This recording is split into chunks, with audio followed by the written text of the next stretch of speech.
Assalamualaikum warahmatullahi wabarakatuh. Perkenalkan, nama saya Nimatus Solihah dari Prodi PAI semester 6B STIP Al-Fatah Siman Lamongan.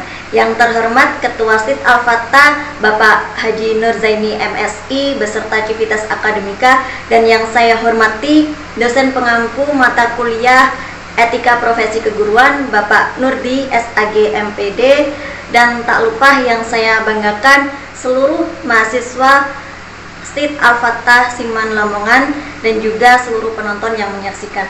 Langsung saja, video ini dibuat untuk memenuhi tugas mata kuliah Etika Profesi Keguruan. Jadi dalam kehidupan masyarakat, pendidikan memegang peran yang menentukan terhadap eksistensi dan perkembangan masyarakat. Karena pendidikan selain dikatakan sebagai suatu sistem, juga merupakan usaha untuk mentransfer dan mentransformasikan pengetahuan serta menginternalisasikan nilai-nilai kebudayaan dalam segala aspek dan jenisnya kepada generasi penerus. Nah, pendidikan terasa gersang apabila tidak berhasil mencetak sumber daya manusia yang berkualitas, baik dari segi spiritual, inteligensi, maupun skill. Semua elemen itu berperan penting dan bertanggung jawab dalam hal ini, baik dari pemerintah, pendidik, masyarakat, maupun keluarga atau orang tua untuk mewujudkan manusia yang berkualitas. Tanggung jawab pertama dan utama terletak pada orang tua. Nah, hal itu berdasarkan firman Allah surat At-Tahrim ayat 6 yang berbunyi, ya ayyuhalladzina amanu qu anfusakum wa ahlikum ila akhir.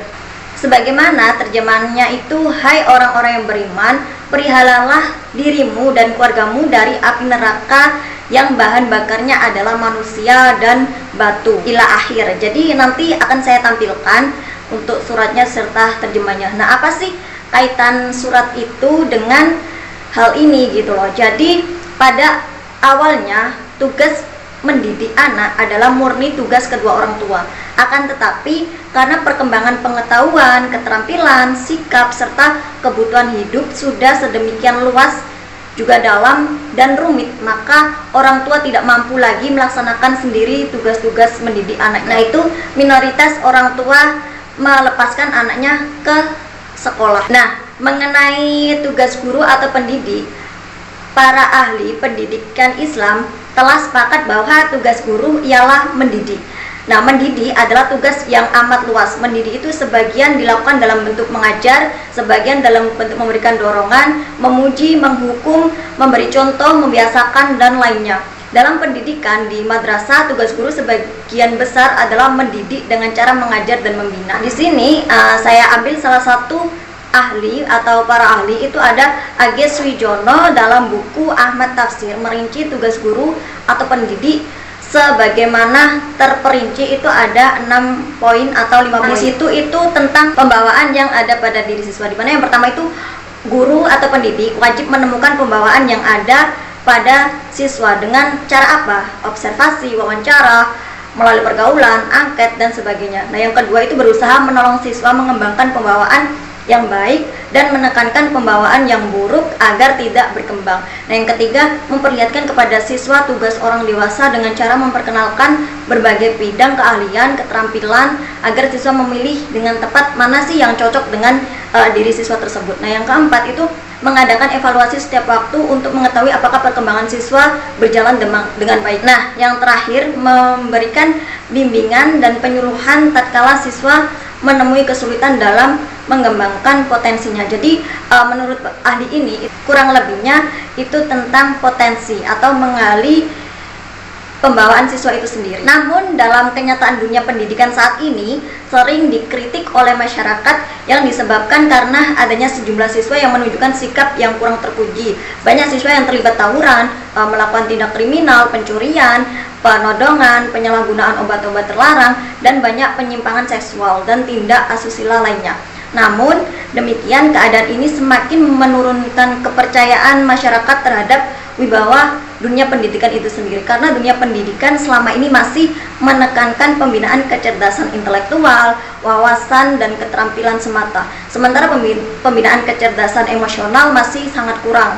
Kondisi ini tidak terlepas dari tanggung jawab serta komitmen guru atau pendidik di madrasah yang menjadi tempat untuk siswa mendapat sebuah ilmu dan menjadikan diri mereka lebih baik. Jika guru atau pendidik memaksimalkan diri untuk membina dan memberi keteladanan yang baik kepada siswa, maka segala permasalahan bisa teratasi sedini dan sebijak mungkin gitu. Namun yang menjadi salah satu problem adalah kesadaran dari siswa saat berada di luar madrasah, karena akhlak orang Islam pada realitanya belum bisa terjaga dengan baik, di mana fenomena globalisasi yang telah merubah moral generasi muda yang semakin jelas terlihat. Nah, pendidikan Islam sendiri itu diharapkan mampu memberikan nuansa baru bagi pengembangan sistem pendidikan yang ada di Indonesia, dan sekaligus dalam memberikan kontribusi dalam menjabarkan kualitas manusia Indonesia, yaitu manusia yang beriman dan bertakwa terhadap Tuhan Yang Maha Esa. Sebagaimana tujuan pendidikan nasional itu sendiri adalah untuk berkembangnya potensi peserta didik agar menjadi manusia yang beriman, bertakwa kepada Tuhan Yang Maha Esa, berakhlak mulia, cakap, kreatif, mandiri, dan menjadi warga negara yang demokratis dan bertanggung jawab. Dimana dalam pendidikan Islam sendiri semua aspek kebaikan bersumber dari Allah Subhanahu wa taala, yaitu dari Al-Qur'an maupun As-Sunnah atau hadis Nabi. Nah, problem dalam pelaksanaan pendidikan Islam juga terdapat pada siswa, di mana lingkungan tempat mereka berada sudah banyak mengalami dekadensi moral disebabkan oleh lemahnya perekonomian, kemudian lemahnya kesadaran akan nilai-nilai religi baik dari aspek ibadah maupun akhlak. Maka perlu perhatian penuh dari berbagai pihak termasuk guru atau pendidik agar melakukan kegiatan yang dapat menumbuh kembangkan nilai-nilai religi siswa, sehingga tidak hanya menjadi sebuah kewajiban yang mendapatkan penilaian akhir di rapor, tetapi menjadi kesadaran setiap siswa untuk melaksanakan tiap kewajiban sebagai makhluk Allah Subhanahu wa taala dan menjaga akhlak kepada sesama, baik kepada orang tua, guru maupun teman. Berdasarkan permasalahan yang saya sebutkan tadi, maka dari itu saya sendiri ingin membahas secara lebih rinci, di mana sebagai salah satu lembaga pendidikan Islam yang juga mempunyai tanggung jawab dalam rangka mewujudkan cita-cita pendidikan, sudah tentu menghadapi beberapa problem yang dapat menghambat pelaksanaan pendidikan, khususnya pelaksanaan pendidikan yang berciri Islam. Nah, dalam hal ini suatu pendidikan atau pendidikan dikatakan berhasil sebagaimana UU yang sudah diberlakukan bagi dosen dan guru, bahwasanya setiap sekolah kalau siswa mau berkualitas itu dimulai dari guru yang berkualitas. Nah, guru yang berkualitas itu salah satunya guru yang memiliki komitmen dan tanggung jawab. Jadi di sini saya akan menekankan atau pembahasannya lebih ke komitmen dan tanggung jawab guru dalam perspektif kajian Islam itu sendiri. Nah, komitmen dan tanggung jawab guru dalam perspektif kajian Islam itu seperti apa sih? Jadi nanti bakalan di sini dibahas tuntas terkait hal tersebut. Entah itu yang pertama kita akan membahas tentang komitmen, kemudian baru ke tanggung jawab. Langsung saja, yang pertama saya akan memaparkan tentang komitmen. Komitmen menurut Kamus Bahasa Indonesia adalah perjanjian atau keterikatan untuk melakukan sesuatu, entah itu bisa berupa kontrak, akad, prasetia, kewajiban maupun tanggung jawab. Nah, ada beberapa ahli mendefinisikan komitmen. Yang pertama, clear dan simple, saya ambil dalam Solomon tahun 2007 halaman 90. Komitmen guru memiliki efek positif terhadap prestasi dan tingkah laku siswa. Para ahli yang kedua, yakni Malthus dan Jackson, mendefinisikan bahwa komitmen adalah tingkat kepercayaan dan penerimaan guru terhadap tujuan sekolah serta mempunyai keinginan untuk tetap ada di dalam sekolah tersebut. Nah, yang ketiga, para ahli yang ketiga saya ambil ada 3 para ahli. Yang ketiga yakni Giffin menyatakan bahwa komitmen adalah sikap yang mencerminkan sejauh mana seorang guru mengenal dan terikat pada sekolah. Dari beberapa ahli yang mendefinisikan tentang komitmen, namun komitmen guru paling sering didefinisikan atau secara universal itu yang pertama, keinginan kuat untuk tetap sebagai bagian dari sekolah. Nah, yang kedua, keinginan untuk berusaha keras sesuai keinginan sekolah. Nah, yang ketiga, keyakinan tertentu dan penerimaan nilai dan tujuan sekolah. Nah, dari semua definisi itu bisa ditarik kesimpulan bahwa komitmen adalah proses pada individu guru dalam mengidentifikasikan dirinya dengan nilai-nilai, aturan-aturan, dan tujuan sekolah. Di samping itu, komitmen guru mengandung pengertian sebagai sesuatu hal yang lebih dari sekedar kesetiaan yang pasif terhadap sekolah. Dengan kata lain, komitmen guru menyiratkan hubungan guru dengan sekolah secara aktif. Jadi hubungan guru dan sekolah itu harus aktif dan interaktif. Jangan sampai ada miskomunikasi. Harus saling erat dan saling adanya interaksi secara terus-menerus.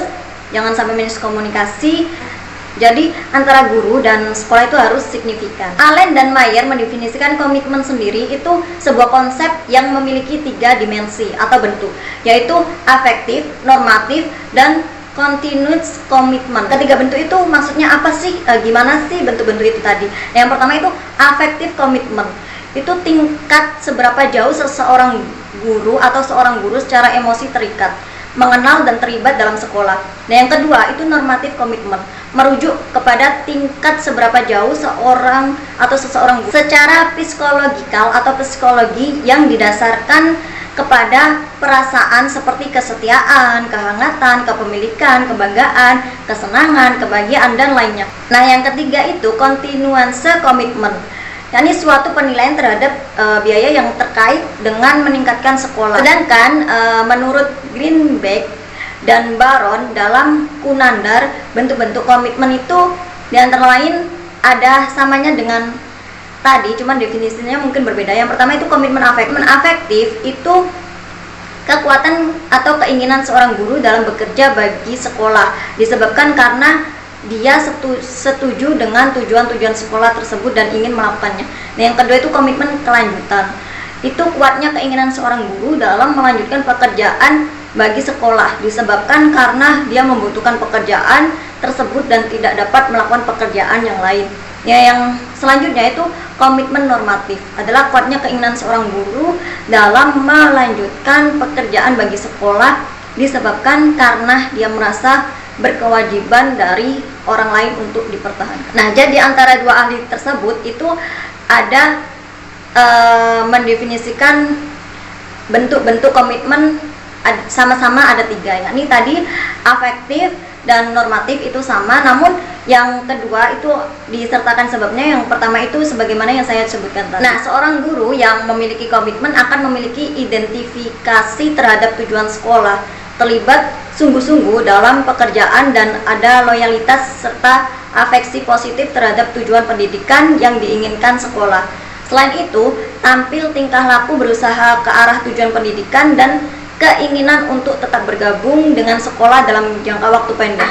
Dalam jangka waktu pendek ini maksudnya apa? Jadi setiap guru pasti dalam sekolah biasanya membuat prota, kemudian promes, kemudian silabus dan RPP. Itu kan bisa menjadi jangka waktu pendek untuk guru tersebut. Menumbuhkan komitmen seorang guru terhadap pendidikan itu hanya dengan 4M. Nah, 4M itu apa saja? M yang pertama, membuat aturan tertulis antara guru dan pihak sekolah, memperkerjakan guru dengan baik dan tepat, serta mempertahankan komunikasi antara pihak sekolah dan guru. Nah, M yang kedua itu memperjelas serta mengkomunikasikan visi, misi, dan tujuan sekolah. M yang ketiga itu melakukan praktek perekrutan guru berdasarkan nilai, visi, misi, dan tujuan sekolah. Nah, M yang terakhir itu membangun rasa komunitas berdasarkan nilai, tujuan sekolah, menekankan kerjasama, saling mendukung, kerja tim, dan saling berkumpul atau bersama. Bukan komitmen itu bisa saja dengan misal membuat aturan tertulis, adanya suatu kertas, di situ ada perjanjian antara guru dan sekolah. Nah, setelah itu memperjelas komunikasi, visi, misi, dan tujuan sekolah. Kemudian mempraktekkan perekrutan guru berdasarkan nilai, visi, misi, tujuan sekolah. Jadi kan setiap sekolah itu atau setiap lembaga pasti punya visi, misi, atau tujuan sekolah yang berbeda-beda. Jadi guru akan saat melamar itu alangkah baiknya sekolah menyediakan tertulis, atau sekarang kan ada digital. Nah, di situ ada bukti, ada keterkaitan di situ. Nah, dari persetujuan tertulis itu ada buktinya, guru akan berkomitmen sesuai perjanjian.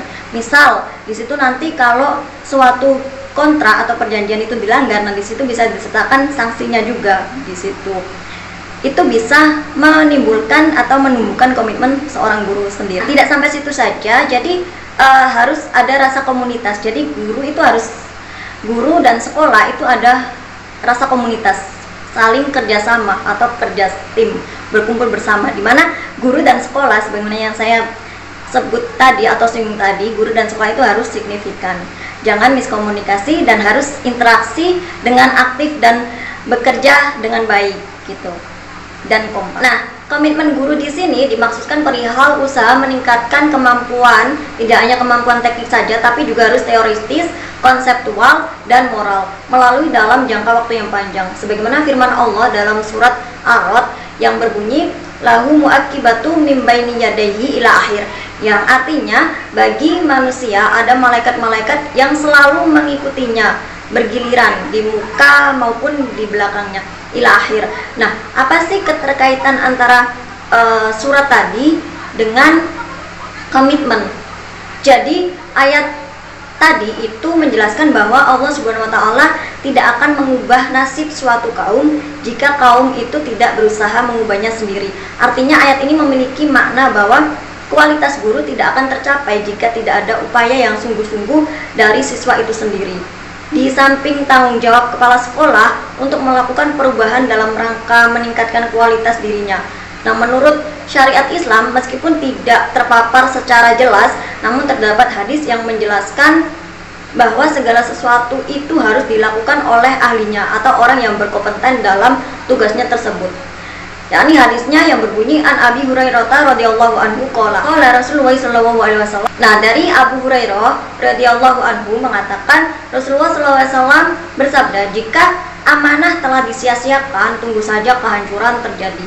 Ada seorang sahabat bertanya, bagaimana maksud amanah disia-siakan itu kepada Nabi Muhammad? Kemudian Nabi Muhammad, jika urusan diserahkan bukan kepada ahlinya, maka tunggulah kehancuran itu. Jadi suatu guru itu harus ahli dan memiliki kompetensi, harus dimana sekarang itu guru harus memiliki kompetensi atau dalam pemerintah itu ada standar kompetensi yang harus dicapai oleh guru. Nah, itu ada 8 standar kompetensi yang harus dipenuhi oleh guru. Nah, kenapa sih seorang guru itu harus komitmen atau mempunyai komitmen?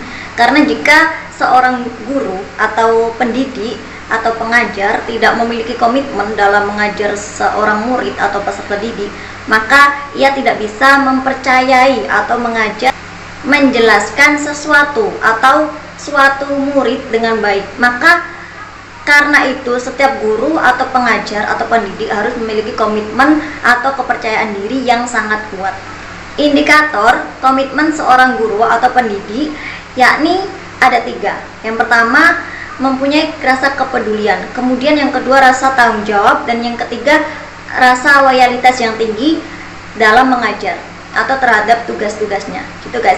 Jadi setiap indikator atau ketiga indikator itu harus saling signifikan dan saling berkesinambungan. Nah, lanjut ke pembahasan kedua, yakni tanggung jawab guru dalam perspektif Islam atau kajian Islam.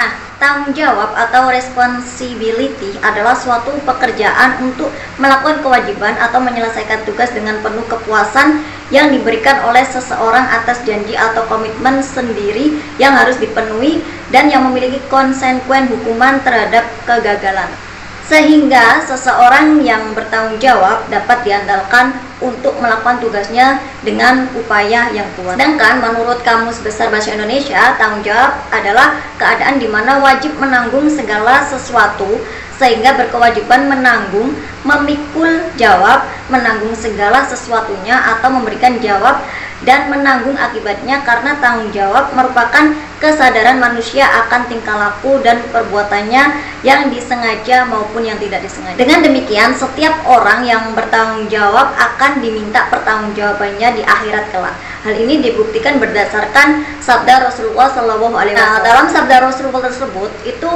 di mana Ismail menceritakan kepada kami atau berkata kepada Ayub, memberitahukan kepada kami, dari Nafi menceritakan kepadaku dari Ibnu Umar yang berasal dari Rasulullah SAW berkata, setiap kalian adalah pemimpin dan setiap kalian akan ditanya tentang yang dipimpinnya. Pemimpin negara adalah pemimpin dan ia akan ditanya tentang yang dipimpinnya. Seorang laki-laki adalah pemimpin bagi keluarganya dan ia akan ditanya tentang yang dipimpinnya, dan seterusnya. Berdasarkan hadis di atas, terdapat 3 pendorong utama yang meliputi pendidikan. Yang pertama, tanggung jawab pendidikan orang tua.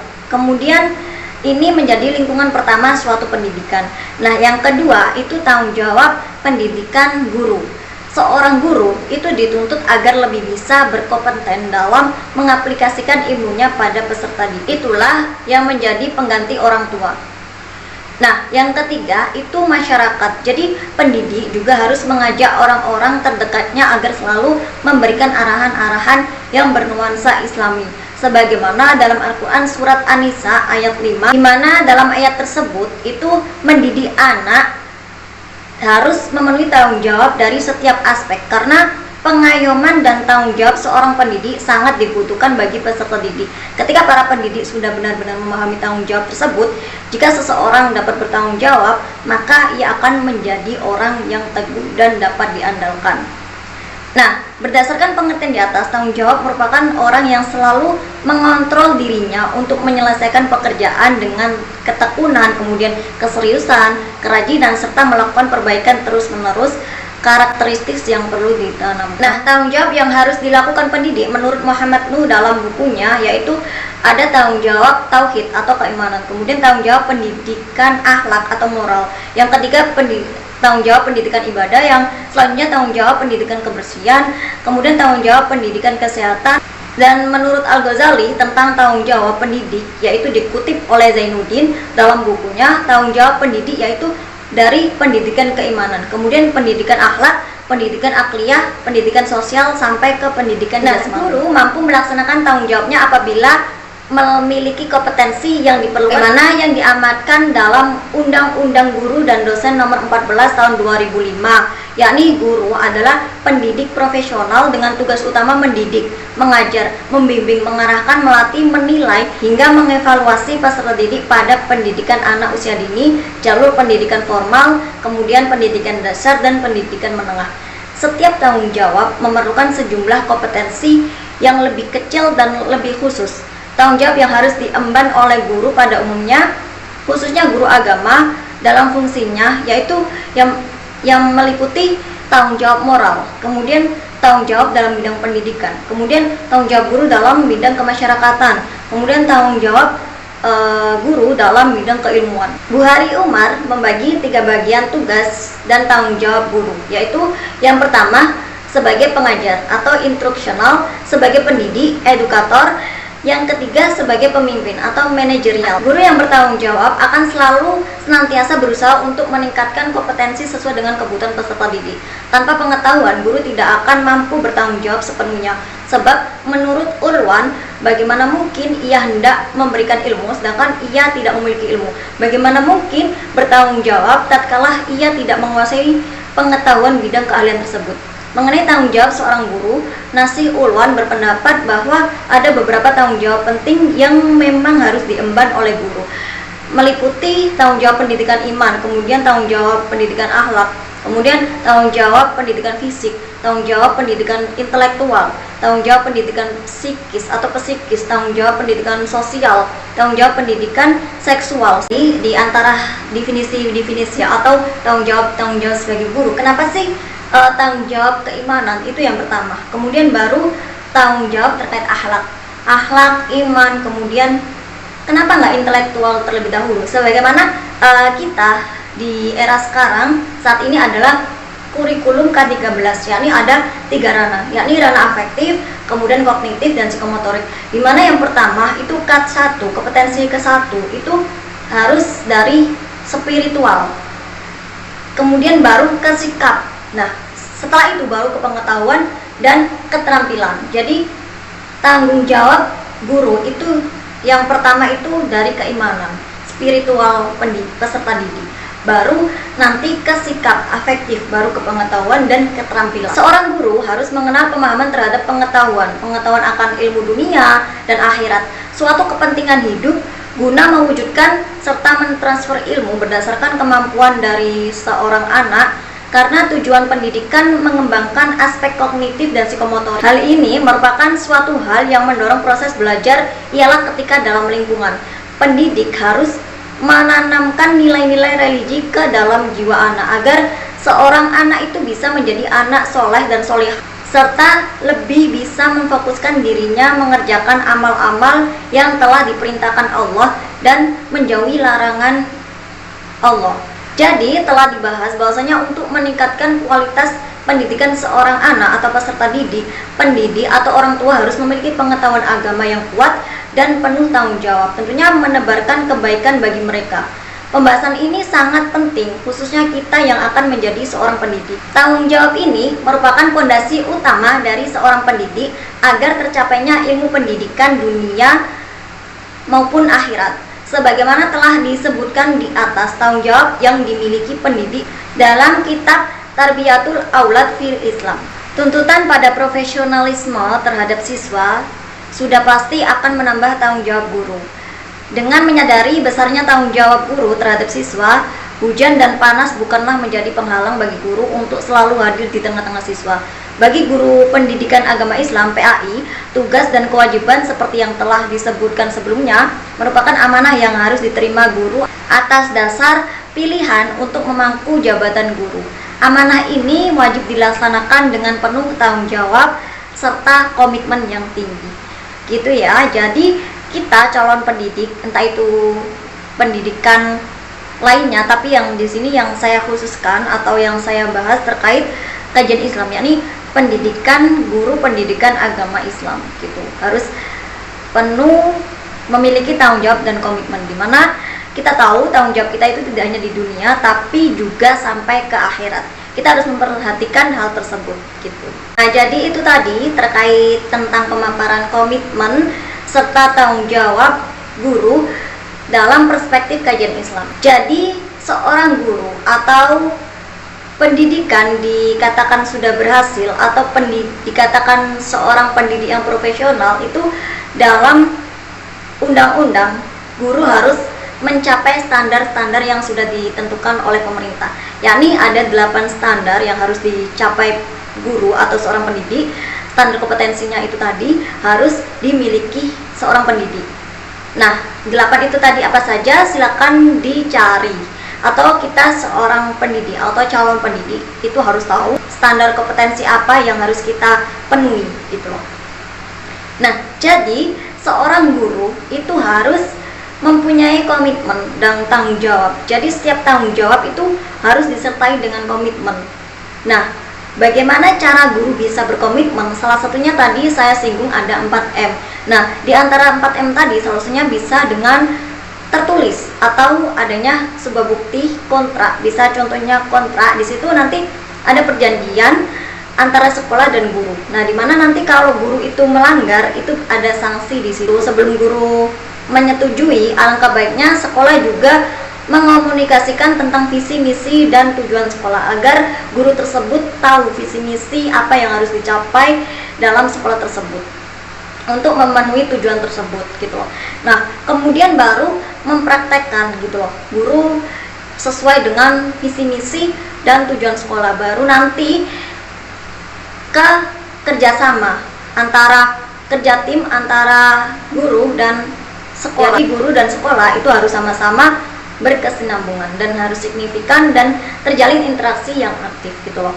Nah, seorang guru itu harus tahu tanggung jawabnya, gitu loh. Dimana tadi salah satunya tanggung jawab guru tidak hanya mendidik saja, tapi harus mengajarkan sampai ke mengamalkan hingga mengevaluasi. Dimana sekarang itu minoritas, nggak mayoritas, itu kita masih temui seorang peserta didik kalau di dalam sekolah atau ruang lingkup sekolah itu dia baik, akhlaknya baik, moralnya baik, kemudian ibadahnya baik, dan lain-lainnya itu baik. Tapi tidak menutup kemungkinan apakah di luar sekolah atau di luar madrasah, lembaga, peserta didik itu akan tetap seperti itu, gitu loh. Jadi seorang guru, tanggung jawab seorang guru itu tidak hanya dalam lembaga saja atau dalam sekolah saja, tapi harus memastikan di luar sekolah peserta didik itu benar-benar memiliki keimanan serta akhlak di dalam dirinya. Nah, itu tadi harus adanya kerjasama, sinambungan antara guru, orang tua, sekolah, dan juga masyarakat. Itu harus saling berkesinambungan dan signifikan. Nah, itu tadi ya. Nah, ini bisa jadi bekal kita calon pendidik di mana sesuai dengan undang-undang, gitu loh. Sekarang kan guru harus memiliki sertifikasi, salah satunya seperti itu. Oke, mungkin itu saja yang dapat saya sampaikan terkait komitmen dan tanggung jawab dalam perspektif kajian Islam. Kurang lebihnya saya mohon maaf. Sebelum saya tutup, saya memiliki pesan dan kesan, salah satu kutipan yang sangat bagus untuk diri saya sendiri, calon pendidik, dan juga pendidik di luar sana atau di Indonesia sendiri, yakni yang berbunyi ing ngarso sung tulodo ing madya mangun karso tuturi handayani. Ini kutipan dari Ki Hajar Dewantara, bapak pendidik kita, dimana artinya atau maknanya itu di depan memberi teladan, dan di tengah memberi semangat, dan di belakang memberi daya kekuatan atau dorongan. Nyalakan pelita, terangkan cita. Jadi seorang pendidik itu harus memberikan semangat, dan di belakang itu memberikan kekuatan atau dorongan.